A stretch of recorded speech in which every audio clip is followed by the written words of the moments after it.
تم کیوں گھبراتے ہو مقدر کے فیصلوں پر؟ تم کیوں گھبراتے ہو مقدر کے فیصلوں پر؟ کیا تم نہیں جانتے تمہارا رب غفور الرحیم ہے؟ السلام علیکم، میں ہوں ساجد علی اور آپ تمام دیکھنے اور سننے والوں کو ساجد فیض چینل کو خوش آمدید۔ ناظرین کرامی، آج کے ہمارا موضوع ہے 99 لوگوں کا قاتل کے بارے میں۔ 99 لوگوں کا قاتل کون تھا اور موت کے وقت قاتل کے ساتھ کیا معاملہ ہوا؟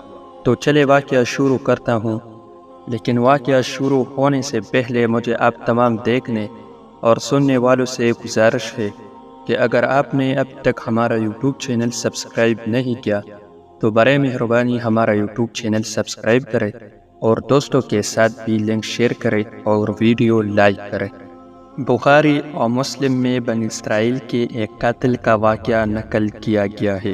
حضور اکرم صلی اللہ علیہ وآلہ وسلم نے اللہ کا یہاں توبہ کی قبولیت سے متعلق صحابہ کرام رضوان اللہ علیہم اجمعین کے سامنے بنی اسرائیل کے ایک قاتل کا نہایت خوبصورت اور ایمان افروز واقعہ بیان فرمایا کہ بنی اسرائیل میں ایک شخص چوری اور قتل میں بہت مشہور تھا اور نہایت معمولی بات پر کسی کو قتل کر دیتا تھا۔ ہوتے ہوتے اس کے ہاتھ سے 99 افراد کا قتل ہو چکا۔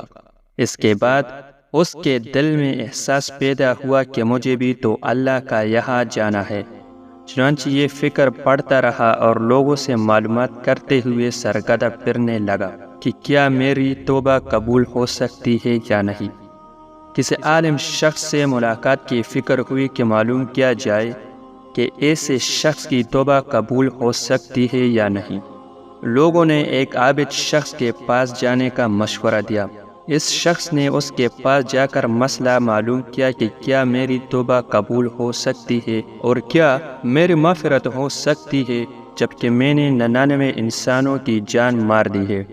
تو اس عابد کو مسئلہ معلوم نہیں تھا، تو اس نے اپنی عقل سے قیاس آرائی کہ جو آدمی 99 انسانوں کی جان مار سکتا ہے اس کی مغفرت کہاں سے ہوگی؟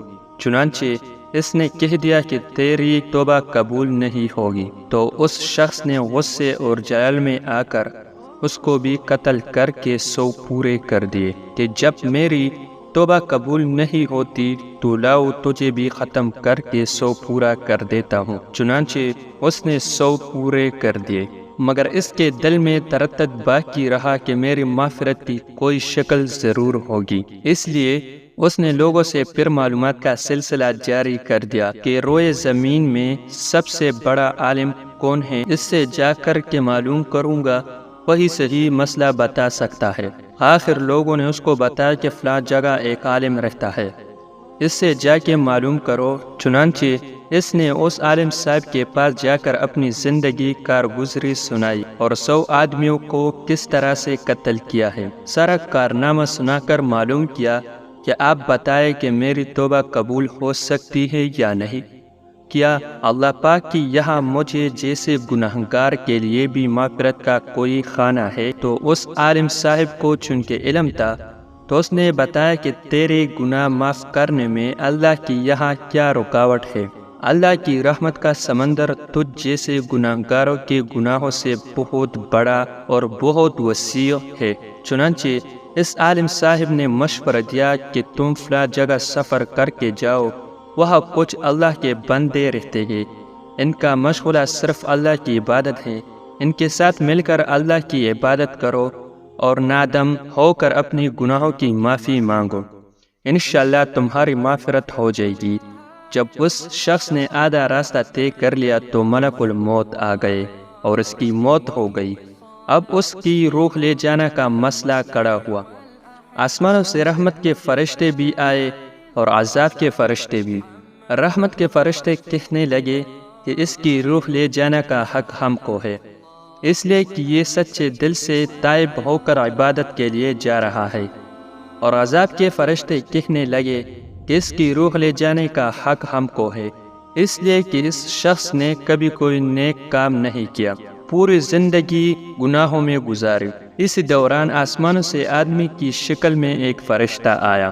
بعض روایت سے معلوم ہوتا ہے کہ یہ آنے والے فرشتہ حضرت جبرائیل امین علیہ السلام تھے۔ چنانچہ اس فرشتے نے تشریف لا کر ان دونوں طرح کے فرشتوں کے درمیان یہ فیصلہ کیا کہ دونوں طرف کی مسافت ناپ کر کے دیکھ لو کہ جہاں سے آ رہا ہے وہاں کی مسافت قریب ہے یا جہاں جا رہا ہے وہاں کی مسافت، لہٰذا جہاں کی مسافت قریب ہو اس شخص کو وہاں والوں میں شمار کر دیا جائے۔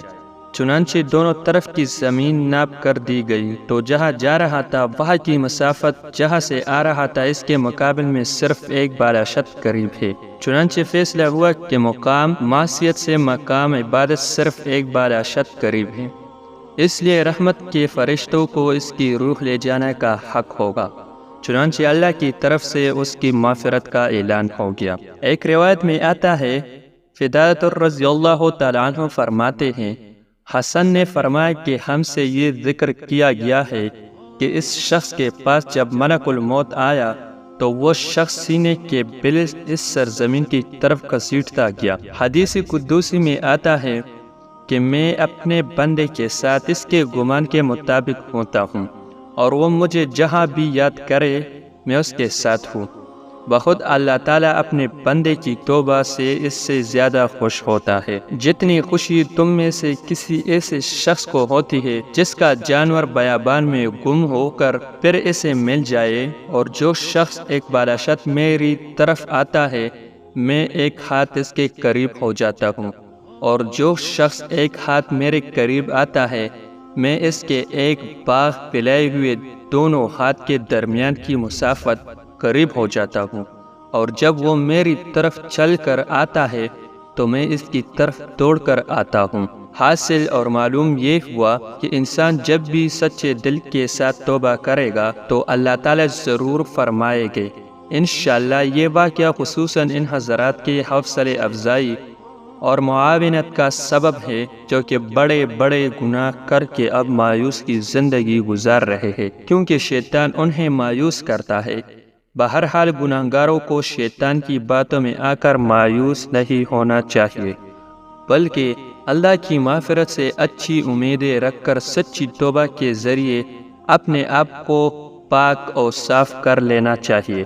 اللہ تعالی ہم سب کو عمل کرنے کی توفیق عطا فرمائے، آمین یا رب العالمین۔